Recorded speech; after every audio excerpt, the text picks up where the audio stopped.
Hello, everyone. Welcome to another round of Thread Talks.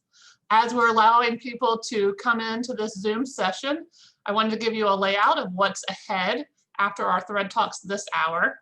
We have another Marketplace Live at 2:30 p.m. featuring Carol Lee's Hill Creek Fiber Studio.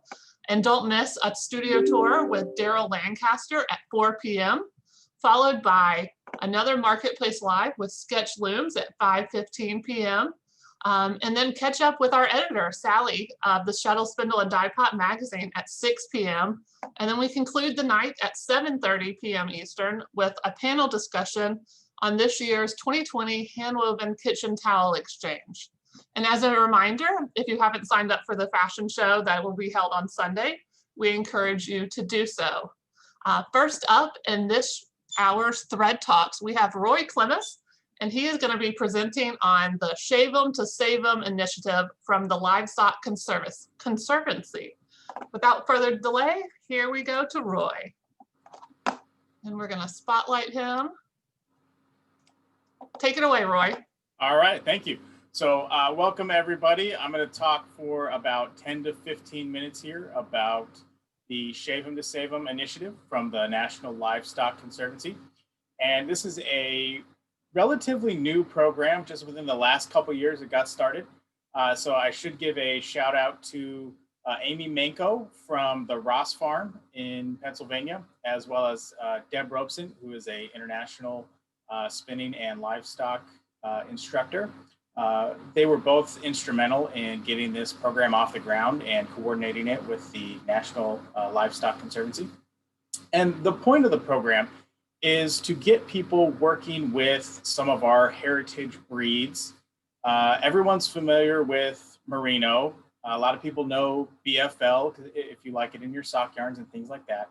And those breeds are really, really popular. But the Shave 'em to Save 'em program is all about conserving the breeds that aren't as well known.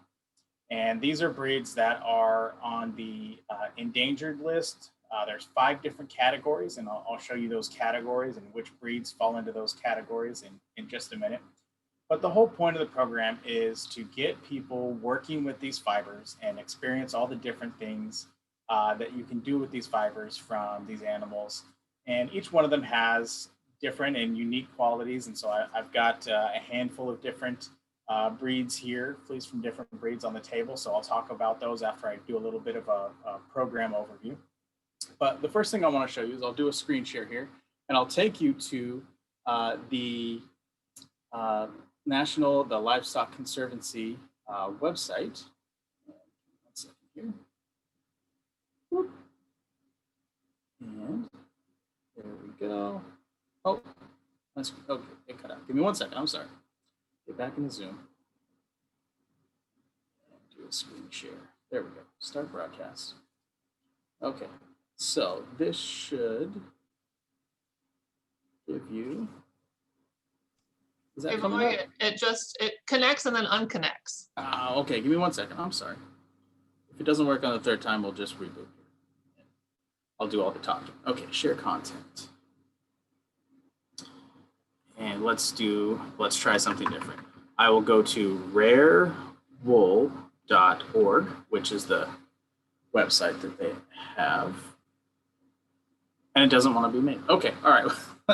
Naturally, let me forget that and we'll just go from here. So I'll talk a little bit then about the program and what it entails. So when you first sign up, it costs $10. And you get a passport. It looks just like a little blue passport that you have to get in and out of the country. But instead of different countries, the passport has different breeds. And what you get each time you buy 4 or more ounces from a certified Shave 'em to Save 'em producer, you get one of these little stickers. And I'll hold it up here so that you can see it. And it says breed, sold by, and date. And when we sell these as a producer, we fill in the breed name, we fill in who it's sold by, and the date that it's sold. And so the point is, when you have 5 or 10 or 15 different pages filled out on your passport, then you can get free items from the sponsors of the program. So There are several different producers who are sponsors, but then there are also people like Unicorn Fiber Products, who makes like Power Scour Wash and the different scours like that. I know Ply Magazine is also a sponsor, so you can get free magazine or maybe even free books at this point. So there's an incentive for you to finish these projects. And once you finish your projects, then you can get free stuff. So that's how they kind of made a little bit of a game out of it. And they also have a sock challenge coming up. So I think it starts October 16th and runs for a couple of weeks. And the challenge is to make a pair of socks from some of these more rare breeds. And there are a lot of good breeds that you can either work solely with that breed, or maybe if you want to mix two of the Shave 'em to Save 'em breeds, that would be really good for making some nice, durable, warm, but not too itchy socks. So let's talk about some of those breeds here. Right in front of me, I have Lincoln. So Lincoln is a long wool, and it comes in several colors, and I've got two colors here in front of me. One is a white, and then the other is kind of like a dark charcoal kind of a thing. And you can see as I hold these up here, this long wool, nice curly long locks. If you've ever seen this animal, the first time I saw one, I asked, what kind of a horse is that? Because they're so big. They stand, their head is about this high, and they've got to weigh 250 or 300 pounds for a full-size adult. So they have all these long curly locks. So this is one of those where you may or may not want to start out with a whole Lincoln fleece, because you're talking about several pounds. And if it's your first experience, your first project, maybe you don't want to start out with all that. So maybe it's one of those where you want to go halvesies with a friend, or even purchase from somebody who sells smaller quantities of fleeces, because that much fleece to start with might be intimidating. So that's something to think about. But nice, curly, long, flowy locks. This would be something that, depending upon the fleece, you could do something like the sock challenge with, but great, hard, long-lasting for like outerwear, something. This is also a Lincoln here, and this one's a fun multicolor.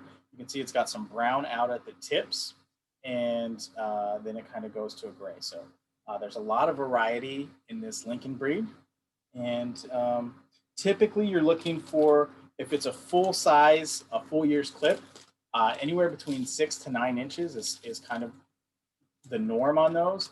A lot of times you can get a mid-year clip where it would be 3 to 4, maybe even 5 inches. And a lot of breeders will do that so that they don't have these 9-inch long curls hanging off them, because sometimes it gets very difficult to keep the vegetable matter out of those. And I will say that as this is a newer program, many of the producers are selling their wool for the first time. It's hard to believe, but a lot of people grow sheep just to have them kind of mow their lawn and keep the weeds down, and aren't really familiar with what they can do with the wool. So a lot of times they just shear it and mulch it, or do something, just put it in the trash, whatever it is, burn it. And so this program has helped us to pay those producers for their wool. And a lot of times they aren't familiar with what it is that a hand spinner is looking for. So a lot of times you need to have that conversation with the producer, where you at least start the conversation by saying, what does the vegetable matter look like? And they might say, huh? So you might need to educate them a little bit what it is that you're looking for, and just say, okay, well, next time, for next year, coating them is always an option as far as keeping the wheat and the chaff and the hay and everything out. But just also being more mindful of their practices, how they're feeding, can make a big difference in what the fiber quality looks like. The next breed that I have here is Churro, and they like to refer to it as Navajo Churro. Churro is just a fine name for me. This is typically a dual coat, and I'll try and get it separated here. And, excuse me. And this here is part of the dual coat. And so you can see it's got this long kind of tippy outer, let me get this out here so you can see it. It's got this long kind of tippy part here. And what's back here on this side, this different color, is actually a nice soft undercoat. So if we pull this out of here, and sometimes it'll make a liar out of me, but sometimes it won't. So we pull out those nice long tails, right? And then what we're left with here is a nice soft undercoat. And these soft undercoats can occasionally be as soft as merino. Now, in this particular churro, it's not, but on there are some other dual-coated breeds. Caracal in particular is one of them in the Shave 'em to Save 'em area. And Shetland as well is one that has an undercoat often, which is also in the Shave 'em to Save 'em program here. They have those nice soft undercoats that can be in the 15, 16 micron range. So if you separate this outer coat or this guard hair, you'll get two different things, and you can make two completely separate projects. So this would be a lot of times with a churro like this, as coarse it is, you might be making a rug or a blanket out of this, and then something that's nice and soft here, the undercoat, you're going to be making something that's next to skin. Okay, so real dual purpose breeds here as far as the churro goes, and the Shetland, some of those other real popular Shave 'em to Save 'em breeds.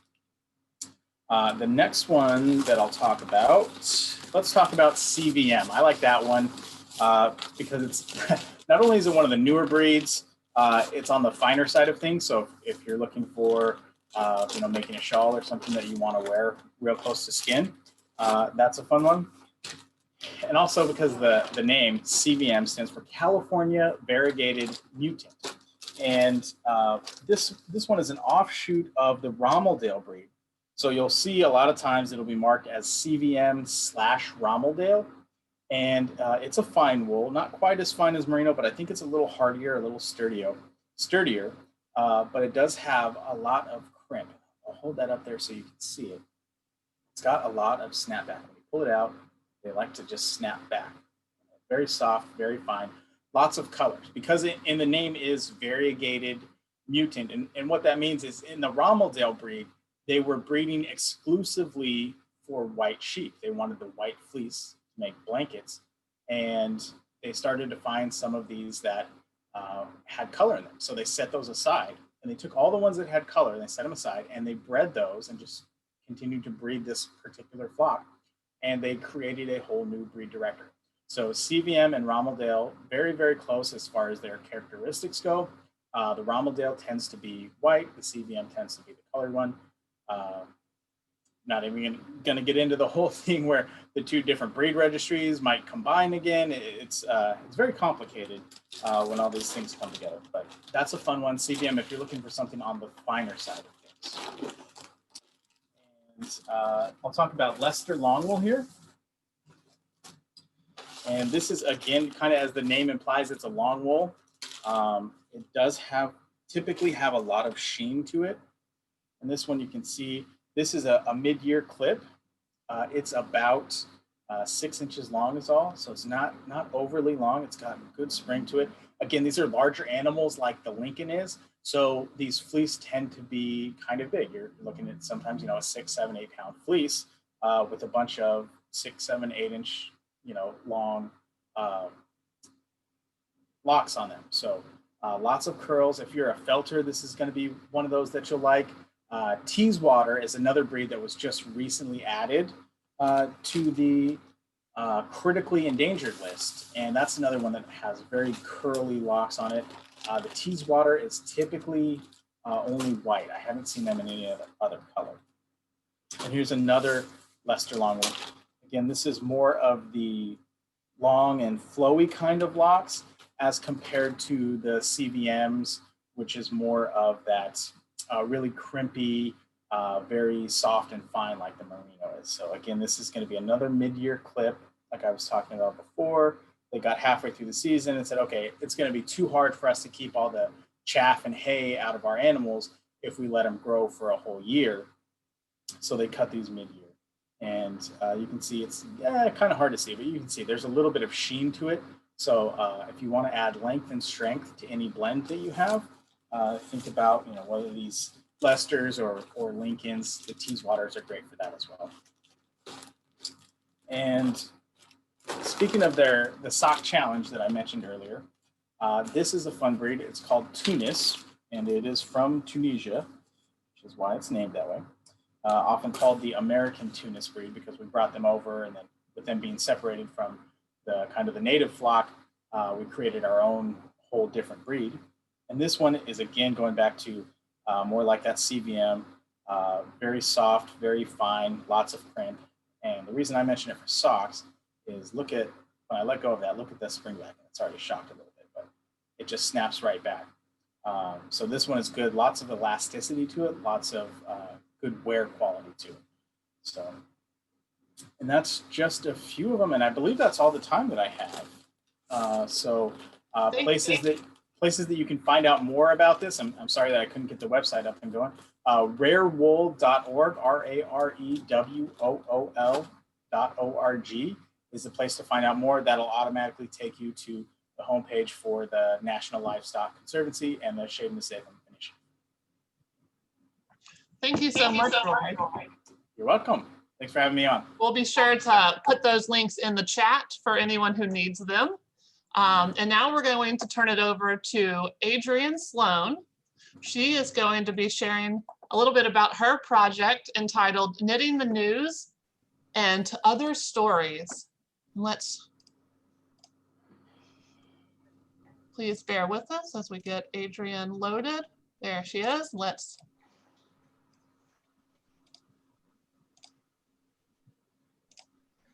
Okay. And take it away. Thank you so much. And thanks. Hold on, Adrienne, we can't hear you. I think you're still on mute. No. Are you? Can everyone hear her? Can we hear you? Yes, I think you're good. Are we okay? Yes, we're good. Take it away. Okay, great. Terrific. Well, thanks so much. I'm really delighted to be here, and thanks to the HGA for the opportunity to share some of my artistic practice. I have a slideshow to share, so I hope screen sharing won't be a problem. So let me get that started.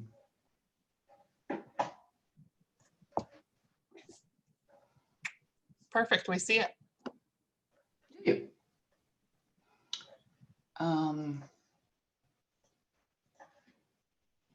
Okay, now I see it too, which is terrific. Okay, well, again, thanks so much for inviting me to talk about my work. A lot of my work over the years has been really in response to what I see happening in the outside world. I listen to the NPR in my studio quite a lot, and so a lot of the work addresses timely but universal issues through sculptural knitting, which is where I started and most of my work is, but more recently I've expanded to using quilting, and in the times of COVID, paper mache, because that's what was immediately to hand. So I'm going to show you kind of a survey of work that I have done over the years, starting with this piece, which is called Unfinished Business. And I originally was working in wearables and designing and showing knit hats, but my studio burned down in 1999, and everything went on hold, including all the yarns that had been rescued out of my studio, ended up in my basement. And it took me 5 years to kind of come out of shock and wanting to do my own work again. And this was the first piece that I produced. So it was finished on the day that gay marriage was legalized in Massachusetts. And that coincidence just kind of sparked a thought, and title reflects both that fact, as well as that the yarn had been waiting for me to use, and it felt like that was unfinished business, and thus I left the strands of yarn there. So that gave it 3 reasons for that name. But I was also listening a lot to the news, as I said, and one of the next pieces that I did was responsive to what was going on in terms of war. This piece, Cost of War, was again, a lot of these things are machine knit. I have used all forms of knitting, but these pieces are machine knit. This is linen. And when I showed this at Fiber Art International in Pittsburgh, many women came over to me and said, you know, women die in war too. And I filed that away as a thought, which you will see in later pieces reappeared. This image also, when I looked at it, reminded me a little bit of a flag. And I mention that because you will again see that come up later. Line of Fire is a piece knit out of telephone wire that I was able to run through the knitting machine. It's a little delicate to be able to do that. So if anybody's got a knitting machine, I suggest you be really careful.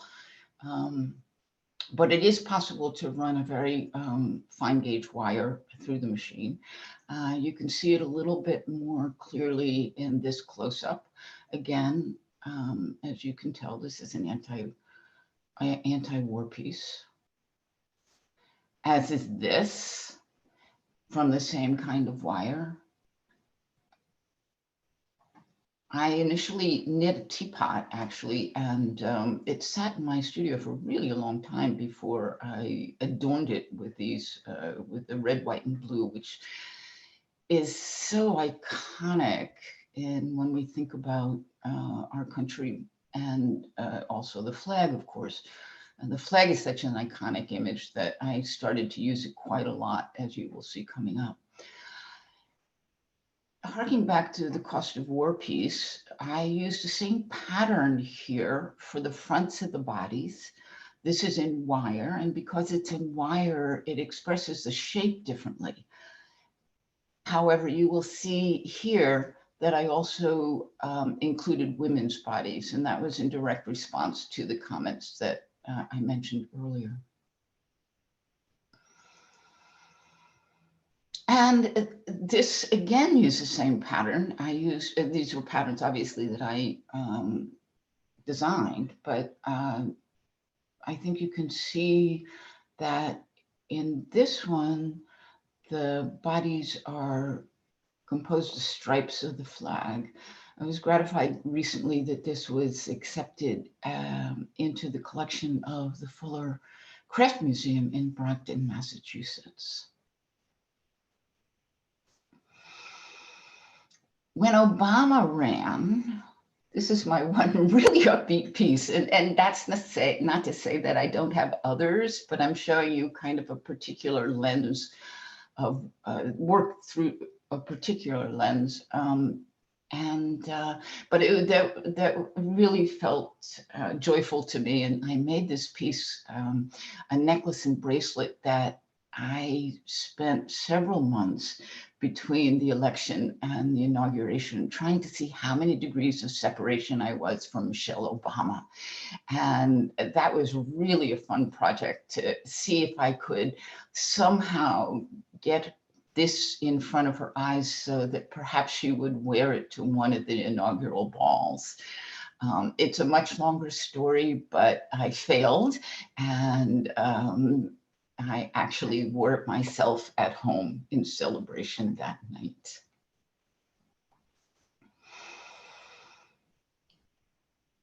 One of the issues that I think about is climate change, and these next few pieces are responsive to that. This is called Sea Change. This next one called Melt, I think you see that I have also used quite a lot of the droplets in some of my work. They seem to show up quite a lot because they seem so relevant, whether it's blood or water. And this piece actually is 4 pieces, as you can see, and they're around a a stretcher frame, which is what gives it the shape. Uprooted was in response to the earthquake in Haiti, and I think it's pretty self-explanatory.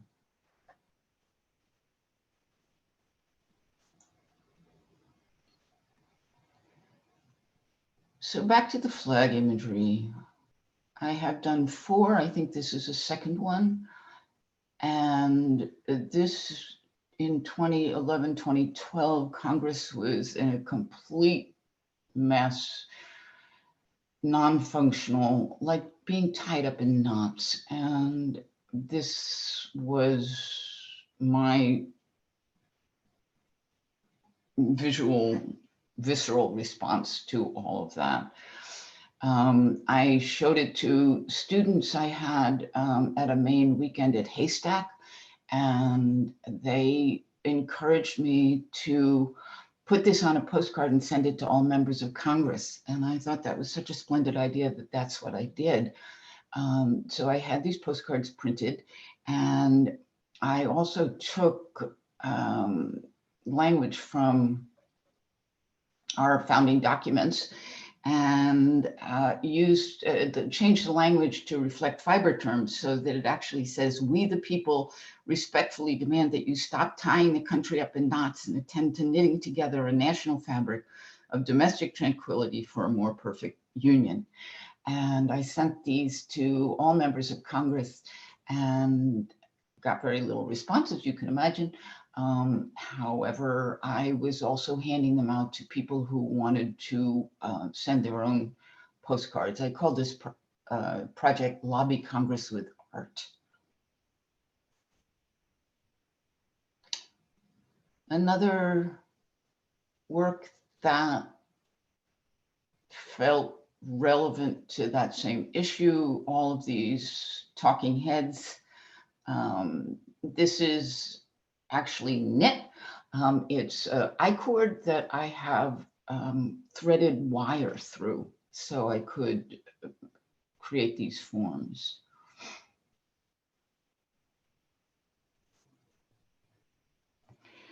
Coming up to more recent work.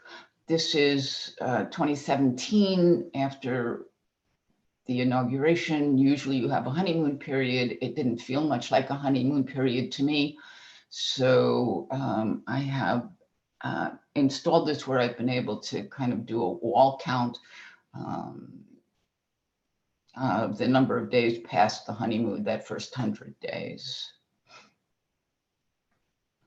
And this is also similar to the last one I showed you, which is wire threaded through some white I-cord for some of it. Here's the first piece that I did in quilting, in free motion quilting. It was a graphic taking from the Washington Post. The 100 Days of Fictionary was actually of the first 100 days of the administration and how many lies Trump told. The others are pretty self-explanatory, or maybe not, but the CDC anagram is the words that the CDC said not to use. And the Groper's word search, if you ever get to see it up close, all the names of the women who accused Trump of groping are encircled, and there's some other things in there also, like locker room talk and grabbed by the pussy.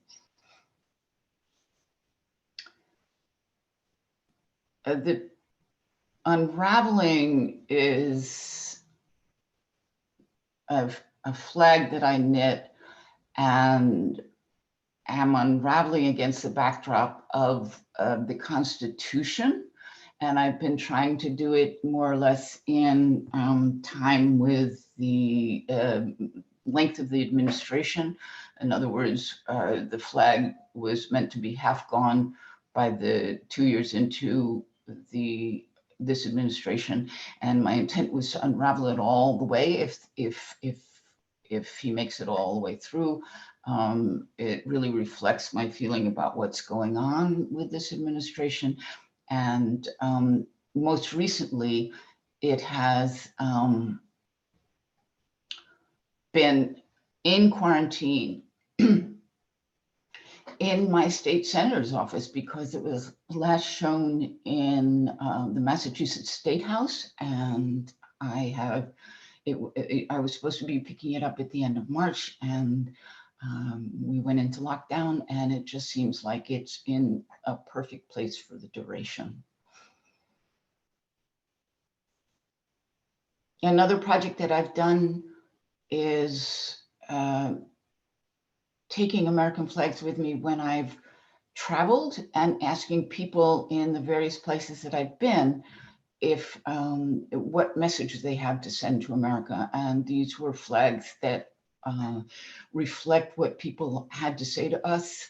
The headers tell you the place and the dates, and it was really interesting way to engage with people abroad and see what they were thinking about what was going on here in this country. I have shown it also with a flag asking Americans to write their own thoughts about what's going on here and now. So this is a current installation. Whenever I get to put it up, it will be added to.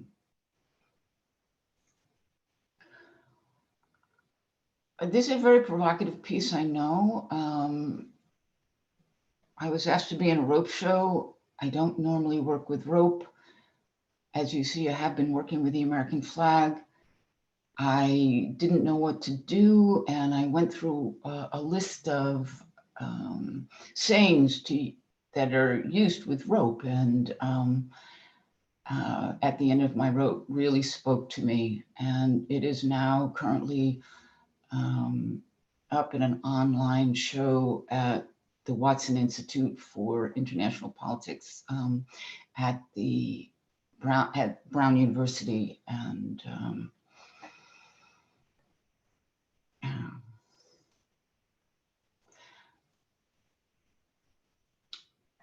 another quilted piece, quilted and knit. You know, there's the systemic racism that has finally, you know, really been brought to the fore, needs a lot of attention. And I'm not quite sure how much time I have left, so I'll go quickly through these last pieces. But as I said at the beginning, because of being stuck at home, what I started doing was working with paper mache. And I have a few paper mache masks that seemed, you know, the form seemed to speak to me for obvious reasons of what we're going through. And Adrienne, if you want to scroll through them really quick, we do need to transition to our final speaker. thank you. But thank you for taking the time to show us your lovely work. And I know some of our attendees will probably be reaching out to you to learn more. Well, I will look forward to hearing from people, and just want to end on a positive note. Democracy is always a work in progress, and we hope that this will move us forward in positive ways. Thank you so much. I look forward to hearing from anybody who would like to be in touch. Yes, thank you very much. Next up, we have Parker Adams. Parker is going to be speaking about tools that he uses for ankle weaving and stick weaving, and he's going to be giving us a little demonstration. So we are excited to learn all about his ankle weaving tools. Parker, are you ready?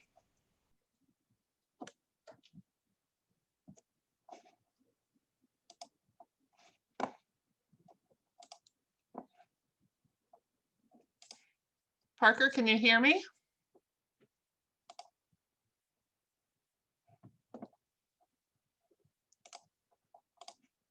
Bear with us while we get Parker connected here.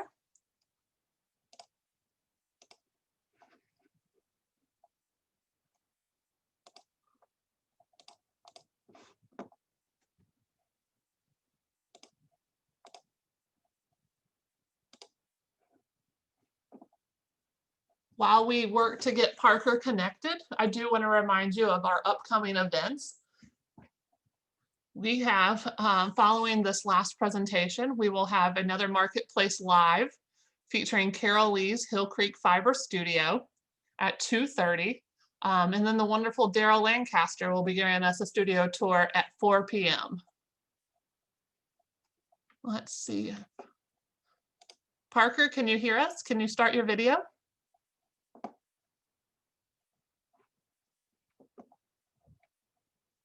We seem to be having some technical difficulties. Please bear with us a few more moments. Please hold while I try to.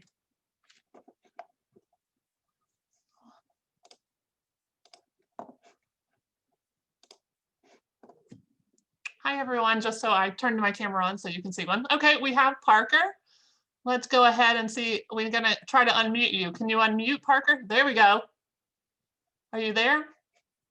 We can't hear you yet. There we go. I think we can hear you now. All right, here we're back, maybe. Here comes my thing. Okay, we're gonna turn it over to you.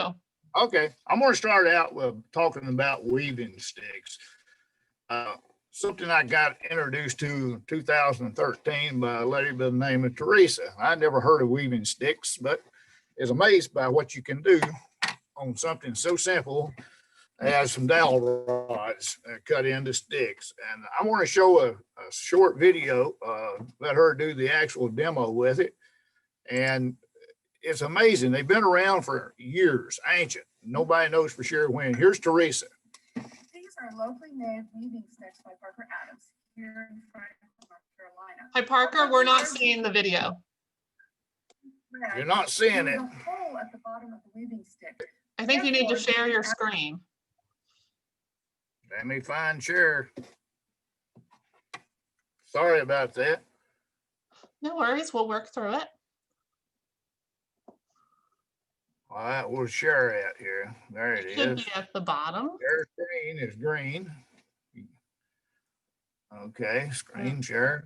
And then Share. you should select the video. There we go. It's connecting. So there we go. Okay. So if you want to take the video back to the beginning, we can start it from there. Yeah, we'll start somewhere right here's closed. Okay, perfect. Go ahead and press play.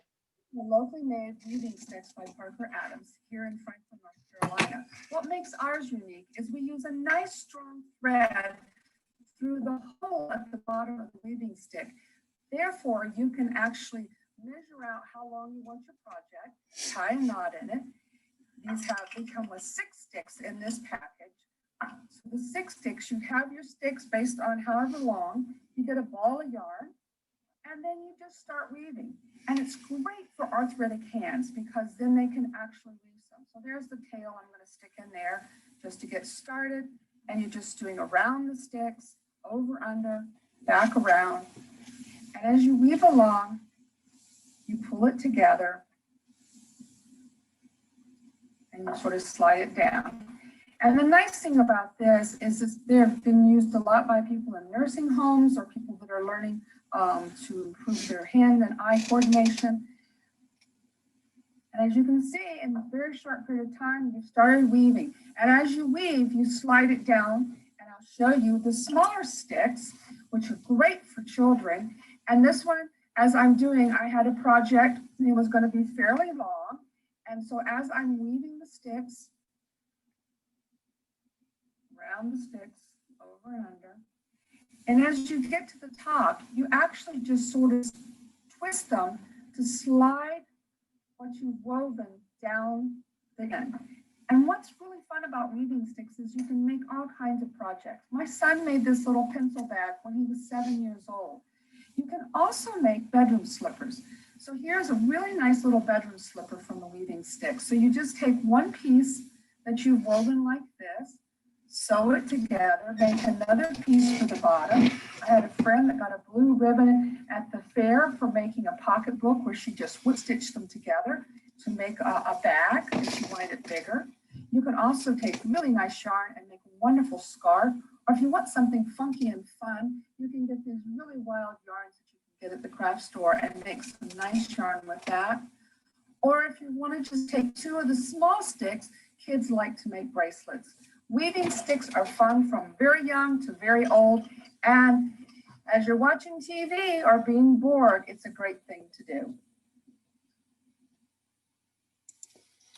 This is what's good about the weaving sticks. You can start a young person out weaving with something simple that they can make something fun and enjoy, and even to seniors. My mother was 91 years old when she moved in to stay with me because of her health. The only thing she did, she'd help cook, but she sat in a chair and watched the birds outside.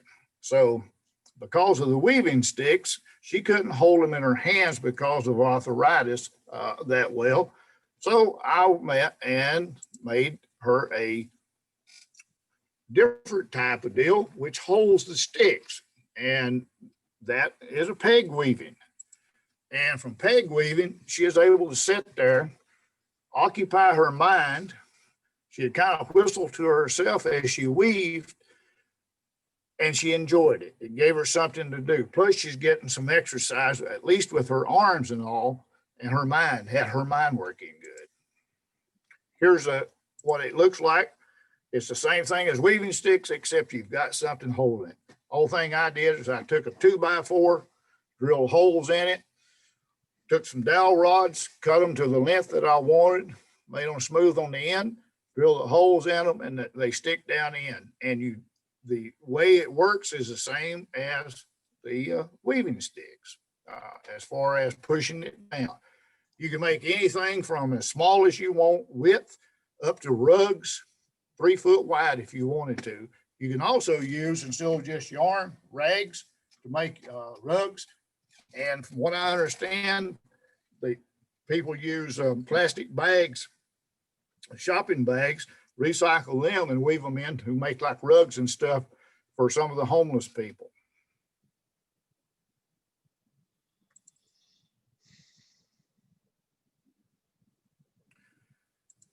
This is another extension. This is actually kind of tapestry weaving, but they weaving on limbs. There's various things that can be used that doesn't cost a lot of money. You don't need $1,000, $2,000, $3,000 loom to weave. That's the part of the point of what I wanted to get across. They weave in circles. You can make triangles. You can use all kinds of different things and color combinations and patterns. Okay, we're going to start Inkle loom.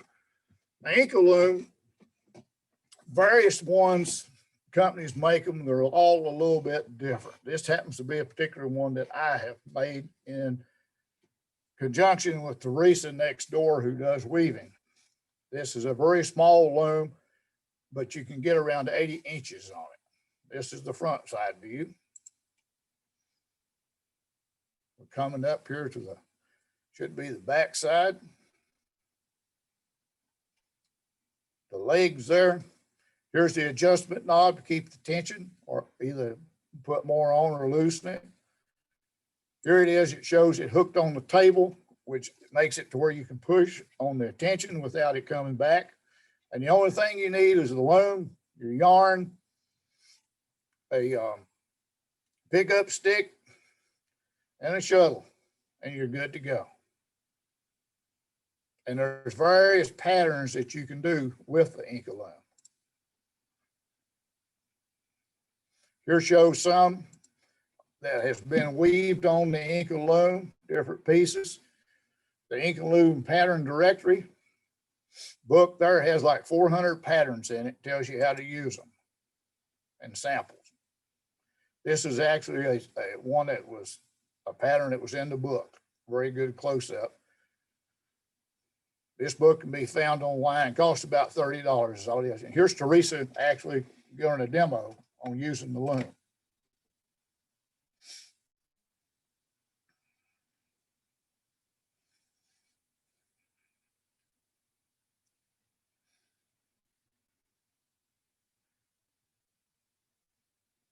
Not only can you do the Inkle weaving on it with various patterns and all from the book, maybe make up your own, but you can also card weave using the Inkle loom to hold your material and use cards and get other patterns that you can't get this way.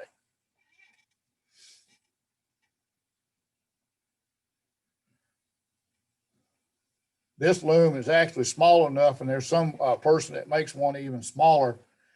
You can carry it with you, put it in a big tote bag and take it with you. That's the same thing with weaving sticks. You can put them in your, some people can even put them in their purse with a ball of yarn, take them with them and weave when they're sitting in a doctor's office or somewhere waiting on to get in.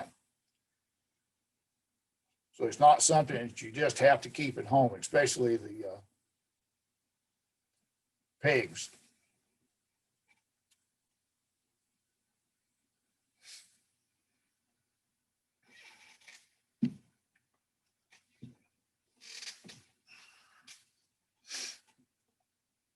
This, they use these for straps. You can make purses, as she says, all kind of different things that you can use these. You can actually whip stitch bands together. Some people have used them and made phone cases, little purses. This one will do about right at 4 inches in width. And as I said, card weaving, and here's a picture that I took from the internet showing another loom made by a company that has the card set up for card weaving. And that's about all I got, unless somebody's got a question. Thank you, Parker. What wonderful tools, and we'll be sure to let people know how to reach you if they are interested in learning more. Thank you. Thank you very much for joining us today for our round of Thread Talks. Our next session coming up is at 2:30 with Carol Lee Hill Creek Fiber Studio in the Marketplace Live. We will see you shortly. Bye, everyone.